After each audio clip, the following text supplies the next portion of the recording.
as it'll be the AFC champion Baltimore Ravens taking on the 5-time Super Bowl champs from the NFC, the San Francisco 49ers.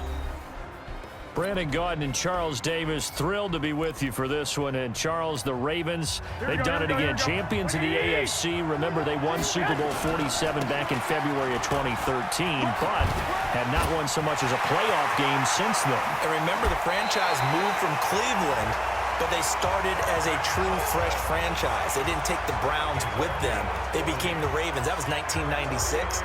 Won a Super Bowl over the Giants. Was that Super Bowl 35 in Tampa.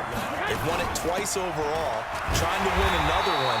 And there's always a trademark when you think about the Ravens, right? The way they play defense, the way they run the football, how tough and hard-nosed they are as an organization. Trying to do it one more time. Meanwhile, the 49ers are back in the Super Bowl for the 7th time in franchise history. One of the more successful teams in the Super Bowl. And across the chalk, into the end zone, it's a 49er touchdown.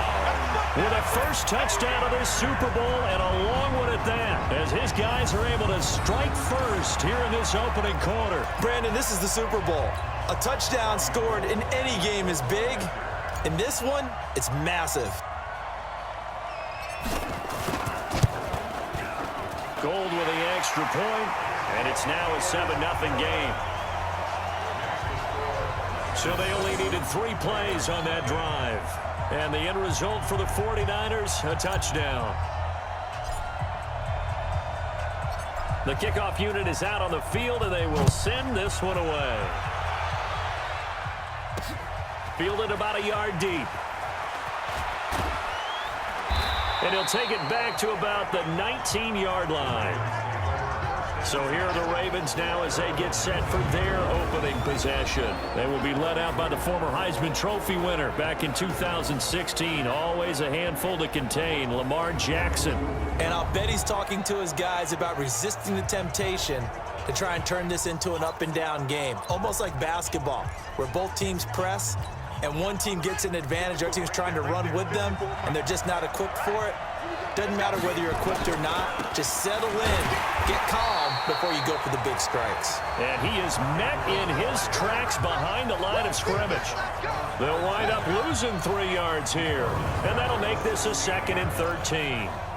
Plays like we just saw there, that's why they're up right now. And the defense, they're doing their job. Yeah, it starts with the guys up front. So when you talk with GMs who are putting together a team, a lot of them say we're going to build from the inside out, because if you control the line of scrimmage. Jackson hit, and he lost the football. And now this is scooped up by the 49ers. And they will take over at the 29-yard line. He had gained really good yardage, but that's what you tell your quarterbacks, right? Get down after you've got the run. You don't have to prove your toughness. You know, I think that's what a lot of coaches are trying to preach to their guys. Get the yardage, get down, protect the football, and protect yourself from extra hits as well.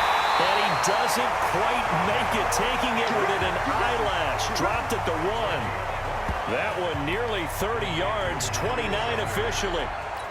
And let's face it, that what we just saw there, not a surprise, is it? I mean, this is what he does well. And if you don't tackle him as soon as he catches the ball, this is the end result. Big yardage afterwards. Got the speed, the agility, so good with run after catch. And we're only in the first quarter, so they better get a wrangle and a hold on that quickly. Yeah, you're exactly right. What's really difficult to try and defend him is if you want to press him so that you get him on the ground quickly after the catch, a lot of times he'll just run past you at the initial point of contact, and he'll go deep.